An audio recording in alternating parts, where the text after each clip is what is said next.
Fanfic Corner, presented by Jennifer. The Party, Part 1.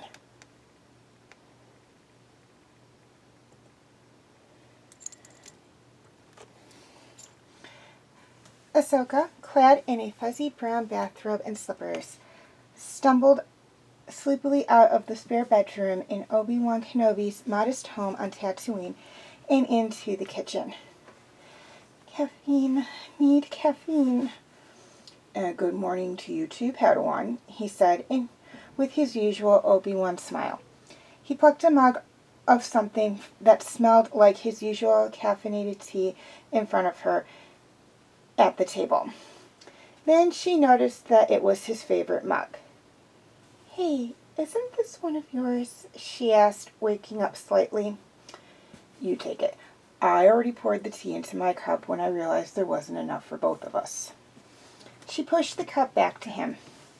You take it. You're older. Lately, even though he had always retrained his orangish hair color, more and more gray was beginning to make an appearance. Very funny, but I must insist. He pushed it back to her with an air of finality. Fine, she said. He raised an eyebrow, probably not having expected such an easy victory over his stubborn, sort of, Padawan. She had been training with him for the past year and a half on Tatooine, but wasn't quite his apprentice.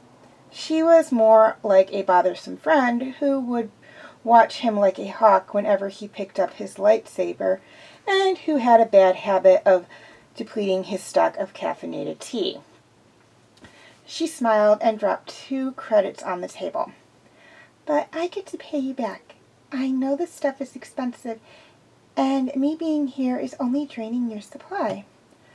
How is it that you always get the last word? He asked, exasperated. You're almost as bad as... He stopped himself, but they both knew what he was going to say. Anakin. Ahsoka knew that she reminded her new master of his old apprentice, especially with their everyday banters and her ease at dishing out comebacks. She had picked it up from Anakin, as well as many of her other personality traits. Let's not talk about that right now, he said as he sat down. I have news. Her eyes widened over her mug, but he reassured her. No, it's not that kind of news. Nothing bad has happened that directly concerns us, the twins, or the New Jedi Order. She nodded, relieved. Lux is coming to see you. She nearly spat out her sip of tea. What? When? Why didn't I know? That's a tough string of questions to answer. Yes, he's coming. You didn't know because he called when you were still asleep, and he should be here. The sound of the ship engines right outside cut through the hot desert air. You'll pay for this, Obi-Wan Kenobi.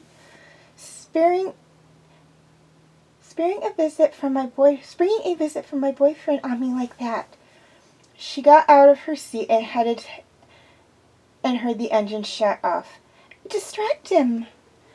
Ahsoka ran back into her room, washing her face and hands in the basin by her bed, and got changed into her maroon combat suit, the one that she had purchased on that very planet over a year ago. She felt that Obi-Wan had grown accustomed to seeing her looking terrible, and she had grown used to letting him.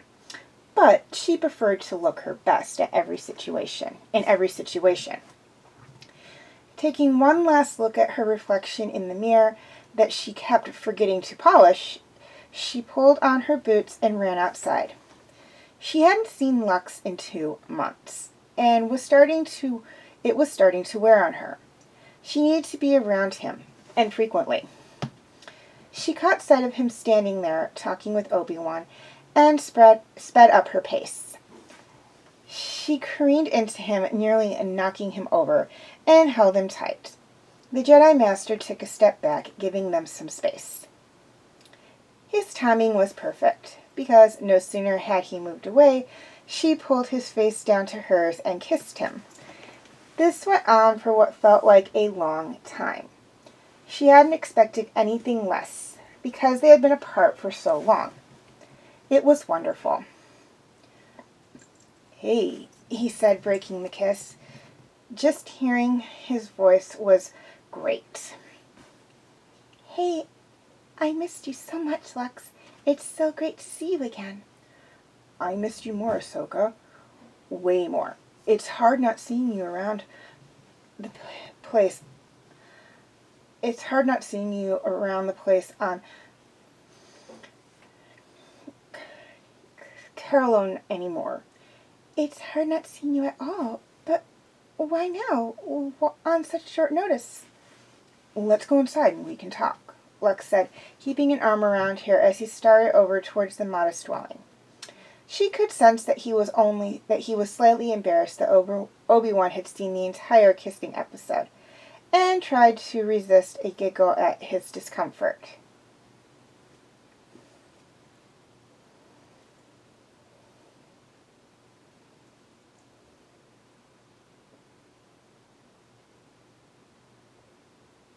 They sat down in the living room area, and Lux proceeded to tell Obi-Wan and Ahsoka his news and reason for coming.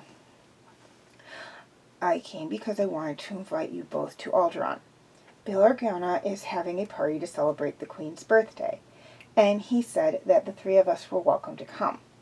I don't know if you feel comfortable there, Ben, but..." Obi-Wan put up his hands. No, Lux, thank you, but I'll leave the fun to the young people and the politicians. I'll stay here and watch over Luke." Suit yourself, Mr. Card Dog," Ahsoka said. "I'm coming, but what are you going to do about our identities? There's an Imperial presence on Alderon, and if they find out who we are..."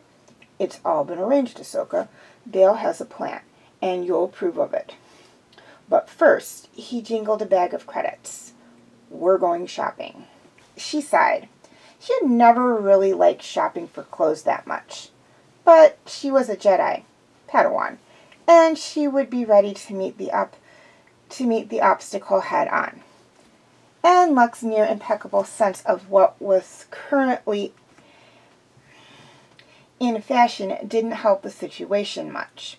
He had always been willing to spend way too much money on her, and he would insist on going to all the pricey boutiques. Okay, but can I wake up first?" They all laughed. Maybe this wasn't going to be so bad after all.